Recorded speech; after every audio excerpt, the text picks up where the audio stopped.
Қайырлы күн, достар. Менің арнама қош келдіңіздер. Сіздермен Мадина. Бүгін біз сіздермен сочный болып шығатын, үй жағдайында тез дайындалатын бургер жасаймыз. Тауық етінен жасалатын, тез дайын болатын бургерді бірге жасайық. Өте жұмсақ, нәзік болып шығады. Булочкидің жасалу жолы менің арнамда бар. Осы видеоның астына сілтемесін қалдыратын боламын. Нәзік булочкиді өзіміз жасап үйренеміз.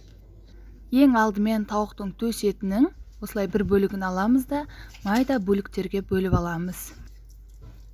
Арасында сүйектері болуы мүмкін, соны міндетті түрде алып тастаймыз. Майдалап турап алып, ет тартқыштың немесе блендердің көмегімен өткізіп аламыз.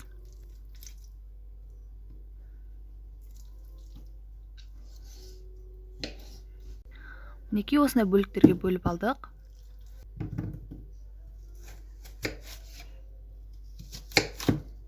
Енді пиязды алып, осылай майда бөліктерге бөліп аламыз. Сізде ірі пияз болса, бір дана пияз жеткілікті.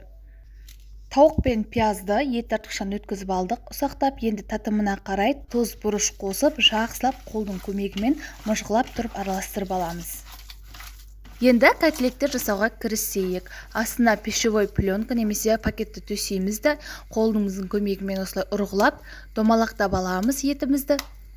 Және де пищевой пленканы үстіне қойып, дөңгелектеп котлеттің формасына келтіреміз. Котлеттеріміз біздің дайындап қойған булочкимізден көлемі үлкен болуы қажет. Өйткені қуырған кезде көлемі кішірейетін болады. Осылай астына пакетті төсеңіз, алуға ыңғайлы.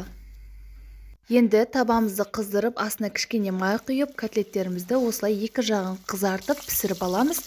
2-3 минуттан орташа отта.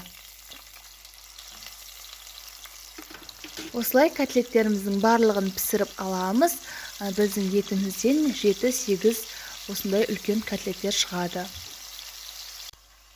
Қағаз сүлгіге осылай орналастырып шықтық. Котлеттеріміз дайын. Енді кетчуп пен майонезді араластырып, соус дайындаймыз. Екеуін жақсылап араластырамыз. Біздің соус дайын. Енді арасына қосатын салмамызды дайындаймыз. Қиярды алып, дөңгелек етіп, бөліктерге бөліп шығамыз. Сіздер тұздалған қиярды пайдалансаңыздар да болады. Енді қызанақты алып, оны да дөңгелекше етіп, бөліп дайындап қоямыз.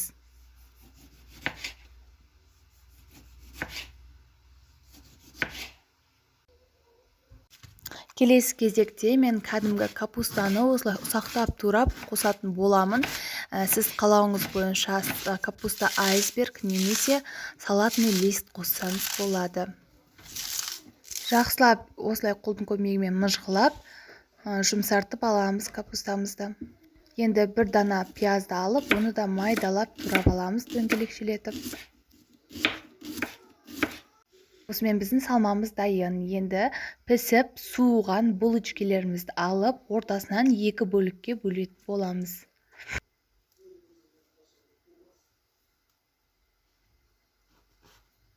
Осылай пышақтың көмегімен ортасынан бөліп аламыз.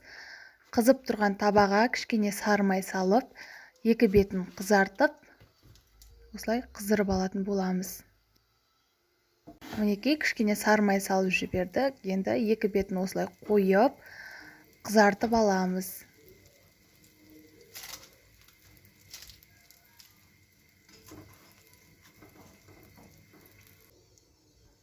Осылай болып шықты. Енді бургерді жинауға кірісейік. Бургерді 2 бөлігін аламыз да, 2 жағына да соус жағып шығамыз.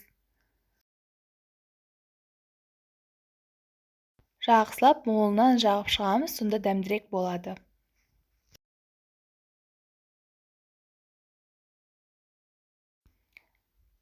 Енді қалауыңыз бойынша рет-ретімен орналастырып шықсаңыз болады. Ең алдымен пиязды осылай қойып шығамыз.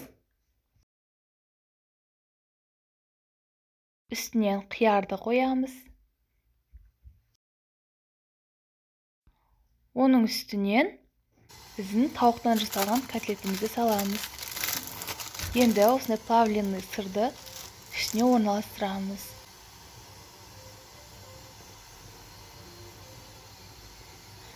Келесі кезекте қызанағымызды саламыз. Және де капустамызды қойып, келесі бетін жабамыз. Осымен біздің бургерлеріміз дайын болып шықты.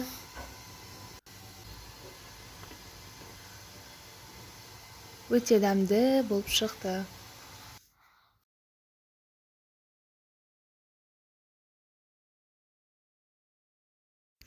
Енді дәл осылай немесе өз қалауыңыз бойынша бургерлеріміздің барлығын жинап шығамыз. Достар, егер менің каналыма тіркелмеген болсаңыз, міндетті түрде тіркеліп, қоңырауша белгісін басып қойды ұмытпаңыз. Керемет рецепттермен күн сайын күн ара бөлісіп отыратын боламын. Менің арнамда 100-ден аса тексерілген сәтті рецепттер бар. Видео ұнаса, достарыңызбен бөлісе отырыңыз, лайк басып пікір қалдырыңыз. Міндетті түрде сұрағыңызға жауап қайтаратын боламын.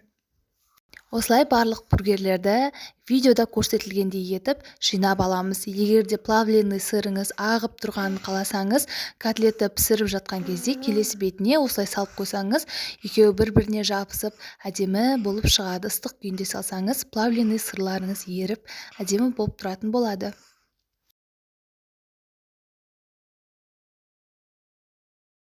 Барлығын мінекей жинап алдық. Сочный болып шықты. Отбасыма өте қатты ұнады. Сіздерге де ұнайды деген ойдамын. Үй жағдайында бір бургердің бағасына 3-4 бургер дайындап аласыз. Тойып жейсіз, өте дәмді болып шығады. Бастысы 100% табиғи өніммен жасалған. Жазбаша рецепті видеоның астындағы описание бөлімінен таба аласыз. Және де булочкидің рецебіне ссылка қалдырамын. Ас болсын, достар, менің арнама тіркеліп, осы қоңырауша белгісін басып, все дегенді басып қойыңыз, сонда сізге уведомление келетін болады жаңа видео салғанда. Және де плейлист бөліміне кірсеңіз, тақырыпшаларға осылай бөлінген, сізге не қажет, соны осылай таба аласыз.